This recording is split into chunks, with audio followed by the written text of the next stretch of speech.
All right, so the first part, we're looking at a Pythagorean theorem idea. Since we have a right triangle and we're given two sides. And when I mean Pythagorean theorem, the one that you guys know is a squared plus b squared equals c squared. So I'm going to square everything. I see the hypotenuse is 4. I know 4 squared is 16. I'm going to square it. I see a square root. Radical 14 all squared is just 14. It gets rid of the radical sign. And x all squared is x squared. The one side that is farthest away from my 90 degrees is 16. So that's my C. On A, B, C, that's my C. So I'm going to write this as x squared plus 14 is equal to 16. I'm not going to square them again. I already did. Let me subtract 14 from each side. So I get that x squared is equal to 2. Let me do the square root on each side. So I get x is equal to the square root of 2. Right? I did the square root on each side. If the square root of 2 can be simplified. But in this case, that's it.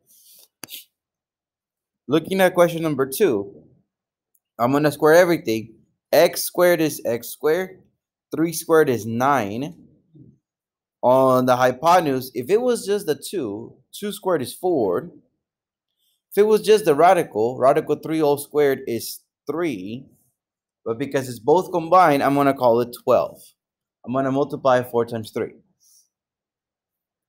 So I'm just going to see that 12 is my hypotenuse. So I'm just going to write this as x squared plus 9 is equal to 12. Let me subtract 9 from each side.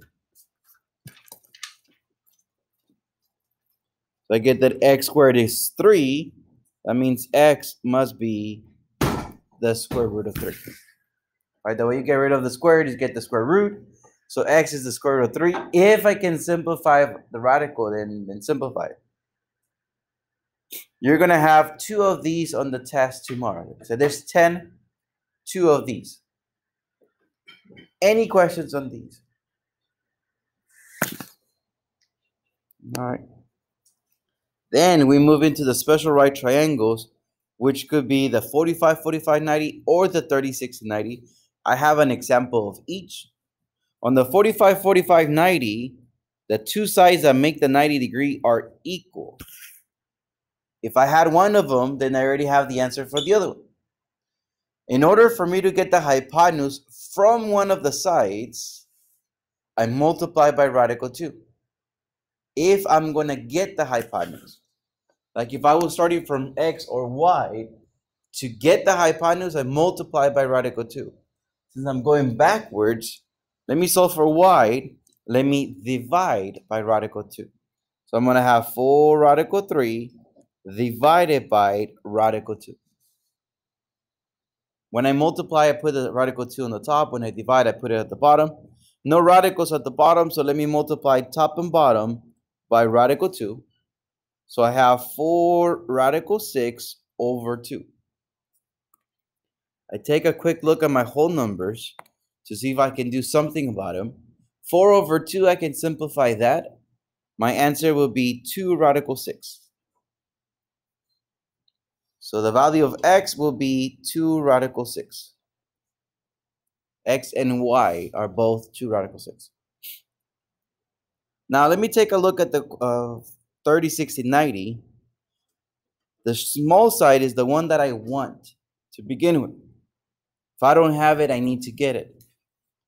If I had the small side, to get to, not the hypotenuse, but the other side, starting from the small side, I will multiply by radical 3.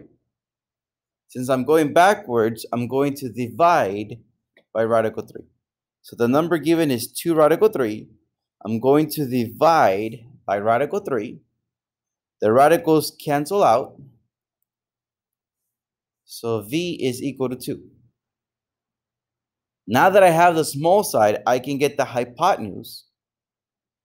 I have to multiply by 2. Right? If the small side is 2, I'm going to say the hypotenuse is 4. Right? It's twice as much. And there you go. For the test, I will be asking for the missing side lengths. Keep in mind there's an S, so I'm talking about plural. I'm asking for both sides on the test. I know in the homework I asked for one specifically. On the test, I'm asking for both. Make sure you give me both. There's 8 of these on the test. That makes it the total of 10.